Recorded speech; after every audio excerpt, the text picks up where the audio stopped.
brake snake.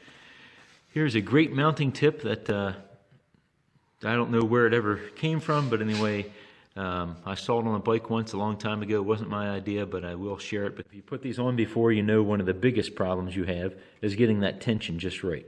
You want the brake snake to be tight enough so that it's going to deflect any sticks or anything that are going to try to jam their way in there, and it's also going to be enough pressure to hold this thing from your brake lever from getting bent and stuff like that.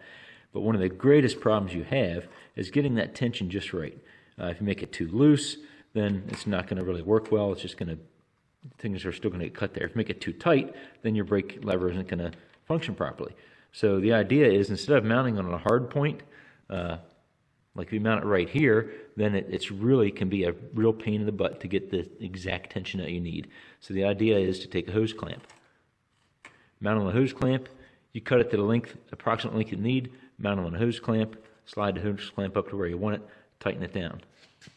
Now, the other thing this can help with is when you install your skid plate, because a lot of times you'll have the tension set just right. You put your skid plate on, the skid plate hits right here, and now there's so much tension you can't activate the brake, and then you got to cut the wire and start all over again. This also solves that problem.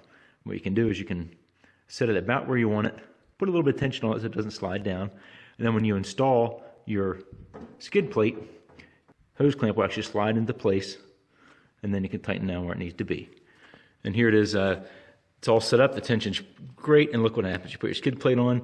Now, if you weren't able to move this mount, if you had it mounted at the hard point, you'd be screwed right now because you'd have to recut the wire. But what you do is you just jam that up in there. So the brake snake's going around the skid plate. Now when you let it down, your hose clamp has slid just to the exact position you need for that tension.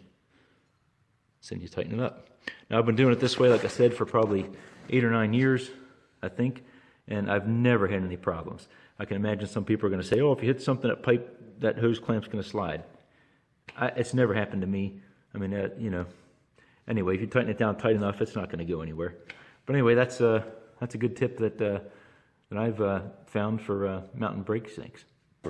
So how to put a brake snake on this, real simple. What I do is just hold this back with a zip tie. That's your little toe thing. Just drill a little hole right there. I don't drill holes in the lever because I don't want to weaken that, but I can drill a little hole right there. And this part's aluminum anyway, so it's going to be fairly easy. I'll just drill a little hole in there, and then I'll just feed the wire through and crimp it off, and then I'll use a hose clamp over here. There you go, hole. Now time to feed the wire through. There you go. I got the hole drilled, wire fed through. One of the crimpers on here. I'm just going to crimp the other one. I'm going to take this around here, crimp it. There, I get that set up just like that. Then you just crimp it. I like to use just the very corner of a pair of pliers. Some people use wire cutters. I'm sure they probably make a special tool for this or something, but I find if you just bite with just the end of the corner like that, and bite it a bunch of times like that, it holds just fine. There you go. That's all crimped with that pair of pliers. A little focus here. There you go. So you can see I have that crimped with those pliers. I just crimped it, looks like 2 times. I don't know, try 2 or 3 times. It's plenty. That'll hold. And now what you do is, now that you have this set up, you just take the zip tie off. And they might have to cut it off, slide it off, whatever you got to do. And then you're all set there with that. There you go. Now that's on there. And now I'm going to mount this right over here somewhere. Again, I'm going to use a hose clamp. You can see, especially on this bike with a shifter, if you rely on hard points, you'd have to mount it way up there. That's not going to work. Or you have to mount it way down here, which is going to give you a kind of a funky angle, especially once you put your skid plate on. It's going to get really funky on you. And this one's really important that you get the tension just right on the shifter. If you have too much tension, you're not going to be able to shift gears. Not enough, and it's going to be so slack it's not even going to do anything.